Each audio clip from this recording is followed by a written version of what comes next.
हाँ, सभी छात्र जो हैं, आज हम जिस विषय पर अध्ययन करेंगे या जो आज का हमारा टॉपिक है वो है मनोविश्लेषणवाद का सिद्धांत।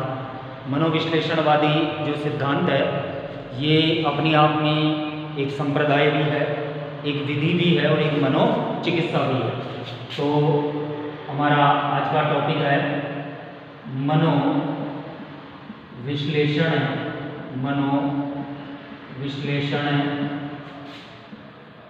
सिद्धांत। मनोविश्लेषण सिद्धांत, मनोविश्लेषण जो सिद्धांत है इसको हम कह सकते हैं यह एक संप्रदाय है, दूसरा यह एक मनोचिकित्सा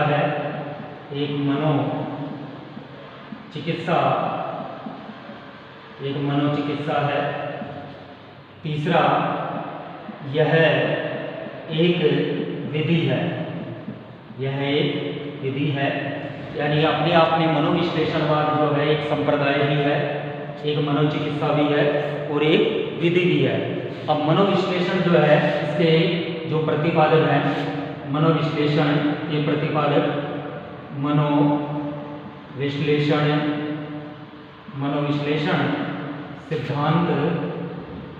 मनोविश्लेषण सिद्धांत के प्रतिपादक हैं फ्रायड। कौन है? फ्रायड। मनोविश्लेषणवादी संप्रदाय के प्रतिपादक फ्रायड है, जिनको पूरा नाम सिगमंड फ्रायड है। और दूसरा है मनोविश्लेषण की स्थापना, दूसरा है मनोविश्लेषण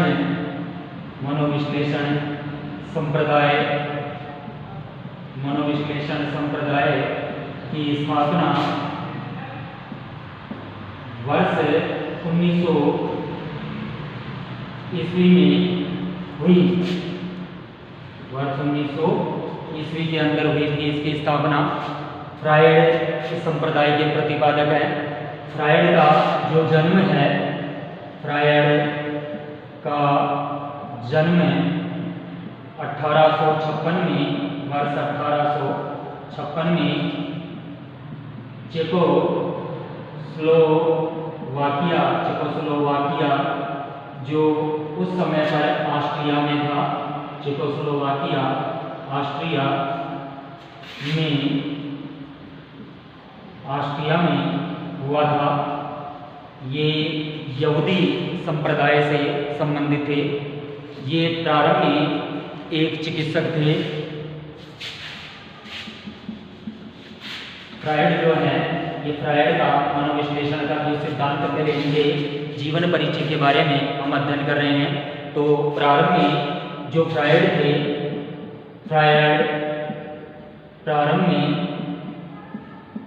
में एक चिकित्सक थे, पैसे से एक चिकित्सक थे और मानसिक रोगों की चिकित्सा के अंदर वैज्ञानिक पद्धतियों का पहली बार प्रयोग इन्होंने ही किया था। दूसरा है मानसिक चिकित्सा के क्षेत्र में मानसिक चिकित्सा के क्षेत्र में मनोवैज्ञानिक पद्धतियों का मनोवैज्ञानिक पद्धतियों का पहली बार प्रयोग करने वाले व्यक्ति फ्रायड थे।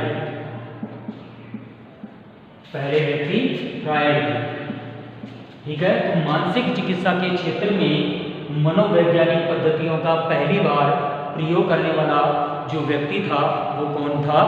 फ्रायड था। दूसरा है स्वप्नों के अध्ययन को इन्होंने मनोविज्ञान के क्षेत्र में प्रारंभ किया। तीसरा, स्वप्नों के अध्ययन को प्रारंभ करने वाले प्रथम व्यक्ति थे। स्वप्नों के अध्ययन को मनोविज्ञान में प्रारंभ करने वाले ये सबसे पहले व्यक्ति थे। स्वप्नों के अध्ययन के लिए इन्होंने एक पुस्तक की भी रचना की थी। स्वप्नों के अध्ययन हेतु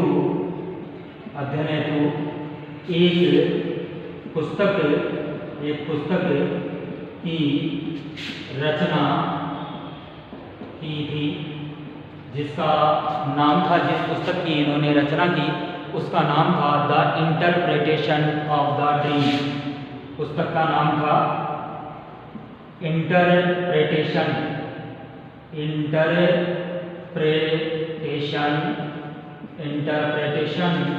of the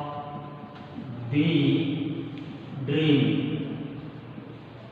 the interpretation of the dream नाम की जो पुस्तक है, ये इन्होंने स्वप्नों के अध्ययन हेतु ही इस पुस्तक की इन्होंने रचना की थी।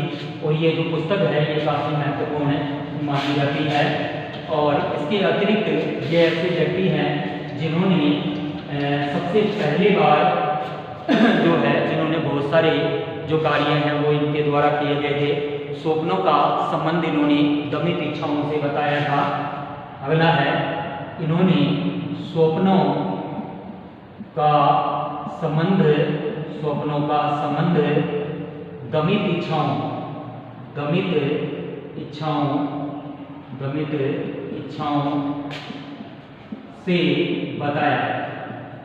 इच्छाओं से बताया था। उन्होंने स्वप्नों का जो संबंध है वो दमित इच्छाओं के द्वारा बताया कि जो दमित इच्छाएं होती है वही स्वप्नों के माध्यम से हमारे शरीर से बाहर निकलती है। इसके अतिरिक्त इन्होंने वर्ष 1895 के अंदर, दूसरा है 1895 में ब्रूअर नामक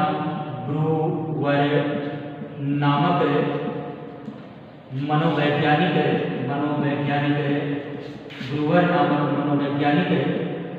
के साथ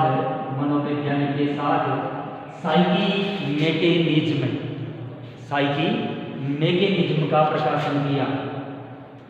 इन्होंने साइकी मैकेनिज्म का प्रारंभ किया था। ये न्यूरोलॉजी से संबंधित पुस्तक थी। ये साइकी मैकेनिज्म जो है ये न्यूरो से संबंधित थी। इससे भी न्यूरोलॉजी से संबंधित थी। न्यूरोलॉजी संबंधी पुस्तक न्यूरोलॉजी से संबंधित पुस्तक इसको माना जाता है।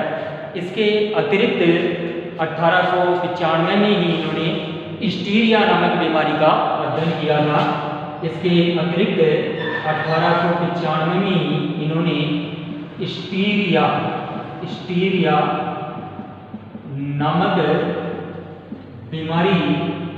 नामक बीमारी पर शोध कार्य किया था।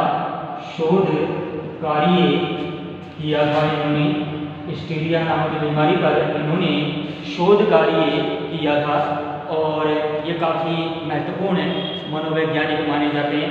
1905 में इन्होंने 1905, 1915, 1920 और 1923 में कुछ पुस्तकों की इनके द्वारा रचना की गई थी। उन पुस्तकों के बारे में हम थोड़ा सा जानकारी कर लेते हैं।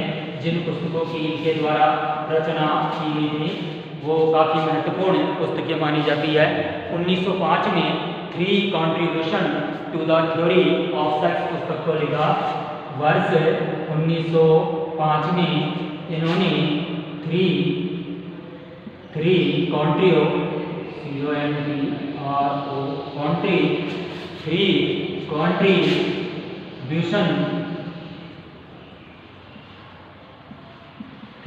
Contribution of the theory of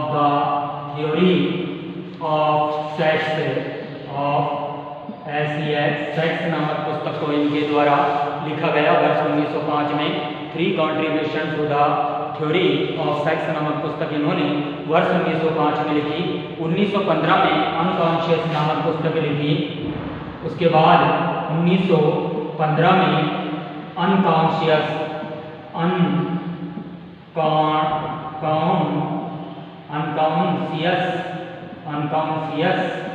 नामक पुस्तक को लिखा। अनकॉन्शियस पुस्तक इनके द्वारा लिखी गई। अनकॉन्शियस जो पुस्तक वर्ष 1915 में इनके द्वारा लिखी गई। 1920 में प्लेजर प्रिंसिपल पुस्तक को लिखा। 1920 में प्लेजर प्रिंसिपल नामक पुस्तक को लिखा। इन्होंने पुस्तक को लिखा 1920 में इन्होंने प्लेजर प्रिंसिपल नामक पुस्तक को लिखा। उसके बाद 1923 में the ego and the id, फिर 1923 के अंदर पुस्तक को लिखा इन्होंने the id and the ego, the ego and the id, the ego and the id नामक पुस्तक को लिखा। ये पुस्तकें इनकी काफ़ी महत्वपूर्ण है। ये इनके द्वारा लिखी गई पुस्तकें हैं। इन्होंने मुक्त साहचर्य व स्वप्न विश्लेषण विधि के प्रतिपादक माने जाते हैं। ये स्वप्न विश्लेषण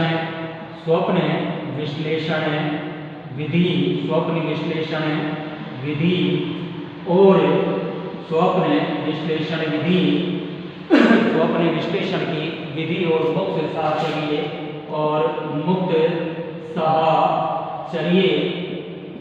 विधि के प्रतिपादक माने जाते हैं। प्रतिपादक थे फ्रायड जो थे, ये मुक्त साहचर्य और स्वप्न विश्लेषण विधि के प्रतिपादक थे। ये जो मनोविश्लेषणवादी संप्रदाय है, ये मनोविश्लेषणवादी संप्रदाय काफ़ी तीव्र गति से विकसित हुआ। ऐसा माना जाता है कि 1912 में इस संप्रदाय से 2 संप्रदायों का जन्म हुआ। वर्ष 1930 के अंदर नवीन फ्रायडवाद का जन्म हुआ। वर्ष 1930 के अंदर नवीन फ्रायडवाद का जन्म हुआ। वर्ष 1930 में नवीन फ्रायडवाद का जन्म हुआ। वर्ष 1930 में नवीन फ्रायडवाद जो संप्रदाय है इसका जन्म हुआ था। और ये जो संप्रदाय है ये काफ़ी महत्वपूर्ण माना जाता है। वर्ष 1912 में इस संप्रदाय से 2 संप्रदायों का जन्म हुआ। वर्ष 1912 में मनोविश्लेषण संप्रदाय से 2 संप्रदायों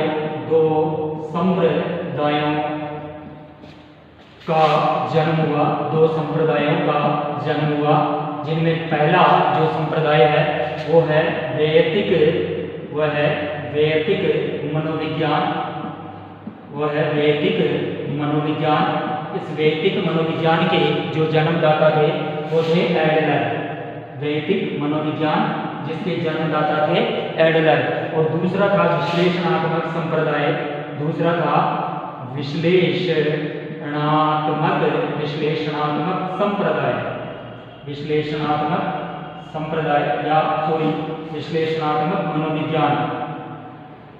विश्लेषणात्मक मनोविज्ञान ये दूसरी शाखा थी जिसका जन्म फ्रायडवाद से ही हुआ।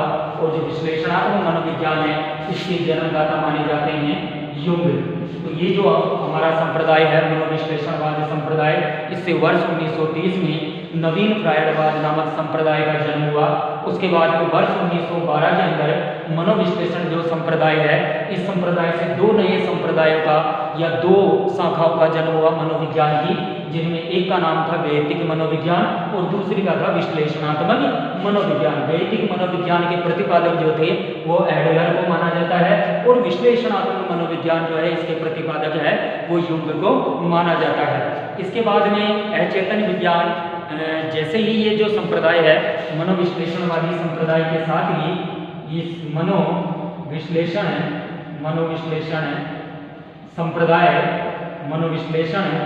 संप्रदाय के कारण, मनोविश्लेषणवादी संप्रदाय के कारण मनोविज्ञान को अचेतन का विज्ञान कहा जाने लगा। अचेतन का विज्ञान कहा जाने लगा। यानी इस संप्रदाय की जैसे ही स्थापना हुई तो इस संप्रदाय की स्थापना के साथ ही जो मनोविज्ञान था, इस मनोविज्ञान को अचेतन का विज्ञान कहा जाने लगा और स्वप्नों का जो अध्ययन है वो आरंभ हुआ। चौथा है स्वप्नों का अध्ययन आरंभ हुआ। स्वप्नों का अध्ययन आरंभ हुआ। जैसे ही ये संप्रदाय स्थापित हुआ उसके बाद में इस संप्रदाय से दो मनोविज्ञानों का जन्म हुआ, वैयक्तिक मनोविज्ञान और विश्लेषणात्मक मनोविज्ञान। उसके अलावा मनोविश्लेषण संप्रदाय के कारण मनोविज्ञान को अचेतन का विज्ञान कहा जाने लगा। अचेतन का विज्ञान जो है इसी संप्रदाय के कारण कहा जाने लगा था इसको। फिर स्वप्नों का जो अध्ययन है वो भी इसी के कारण प्रारंभ हुआ था मनोविज्ञान में। अब हमारा जो नेक्स्ट कॉन्सेप्ट है इसी से रिलेटेड वो नेक्स्ट वीडियो बनाएंगे, क्योंकि हमारा जो वीडियो है वो एक साथ अपलोड नहीं होता है। ज़्यादा मिनट का 15 मिनट से ज़्यादा का वीडियो अपलोड नहीं होने के कारण नेक्स्ट जो वीडियो है इसी से रिलेटेड हम अगले उसमें पढ़ेंगे।